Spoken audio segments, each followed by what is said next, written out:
আউযুবিল্লাহি মিনাশ শাইতানির রাজিম। বিসমিল্লাহির রহমানির রহিম। আজকের নগর বাদগ্রাম দারুল উলুম মাদ্রাসা কর্তৃক আয়োজিত এই শুকরিয়া সভায় উপস্থিত আমাদের গ্রামের মুরব্বিয়ানবৃন্দ এবং এখানে উপস্থিত পর্দার আড়ালের মা বোনেরা এবং এখানে আমার কচিকাঁচা শিক্ষার্থীবৃন্দ, সবাইকে জানাই আমার শুভেচ্ছা, আবার সালাম, আসসালামু আলাইকুম। আপনারা জানেন আমরা যে সাধারণ গতানুগতিক যে পড়াশোনা করি, সেই পড়াশোনায় কেন্দ্রীয়ভাবে আমাদের পরীক্ষা হয়ে থাকে। ঠিক একই রকম ভাবে আমাদের যে নুরানি তালিমুল কোরআন শিক্ষা, এটার একটা বোর্ড আছে, সেটা হলো চট্টগ্রামে অবস্থিত নুরানি তালিমুল কোরআন বোর্ড চট্টগ্রাম।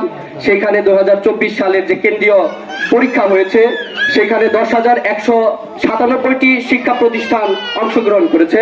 শিক্ষার্থীর সংখ্যা ছিল 7,27,714 জন।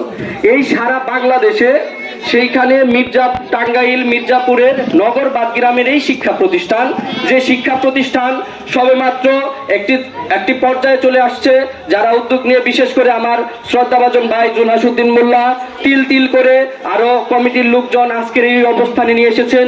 সেই শিক্ষা প্রতিষ্ঠানের একজন শিক্ষার্থী সারা বাংলাদেশে নবম স্থান অধিকার করেছেন, আমার চাচাতো বোন মিথিলা আফরোজ। ওর জন্য আপনারা দোয়া করবেন।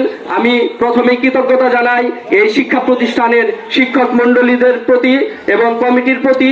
বিশেষ করে আমার মিথিলা আফরোজের মা, উনি সারাক্ষণ পরিবারে কাজ করার পরে এই যে তার সন্তানের প্রতি খেয়াল রাখা, পড়াশোনার প্রতি মনোযোগী দেওয়া, এটা কিন্তু অভিভাবকদের জন্য বিশাল একটা দায়িত্ব।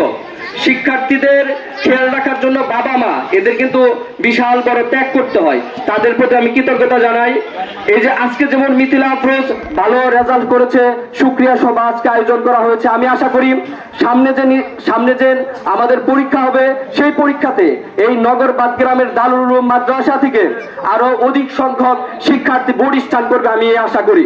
এবং আমি আরেকটা বিশ্বাস করি, এই যে ম্যানেজিং কমিটি, এরা অনেক দক্ষ।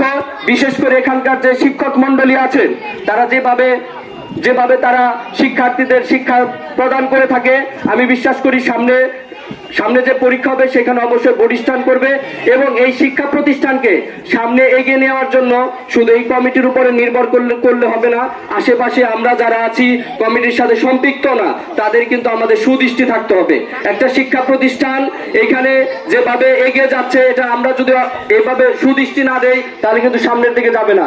আমি আশা করি সামনের দিকে আমাদের শিক্ষা প্রতিষ্ঠান সারা বাংলাদেশে স্থান করবে, বাংলাদেশে একটা নাম হবে। আজকে এখানে টিনের ঘর এরকম ভাবে শুরু হয়েছে, একদিন এখানে কিন্তু বিল্ডিং হবে, আমি আশা করি। সেজন্য আমাদের এলাকার যারা আছি, আমাদের দৃষ্টি দিতে হবে। আবারও সবার প্রতি কৃতজ্ঞতা জানাই। আর আরেকটা কথা, আপনারা জানেন আমার ছোট চাচা শাহাদাত হোসেন, তার একটা মেয়ে মাদ্রাসায় পড়তো, মাত্র 14 বছর বয়স।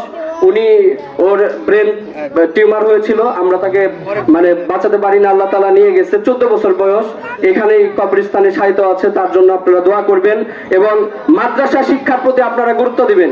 এই পৃথিবীতে বিশ্ববিদ্যালয়ের শিক্ষা বলেন, এই ঢাকা বিশ্ববিদ্যালয়, অক্সফোর্ড বিশ্ববিদ্যালয়, নালন্দা বিশ্ববিদ্যালয়, সবগুলোর গোড়াপত্তন কিন্তু, শিক্ষা ব্যবস্থার গোড়াপত্তন কিন্তু এই মক্তম, এই ইসলামী শিক্ষা থেকে শুরু হয়েছে। এটা আমাদের মনে রাখতে হবে। সাধারণ শিক্ষার্থীরা যদি দেখেন একজন ডক্টরেট ডিগ্রি করছে, বাবা মার খোঁজ খবর নেই না, কিন্তু আমি চ্যালেঞ্জ করে বলতে পারি কেউ মাদ্রাসায় পড়ছে, তার বাবা মারে ফালিয়া দিছে, এরকম নাই।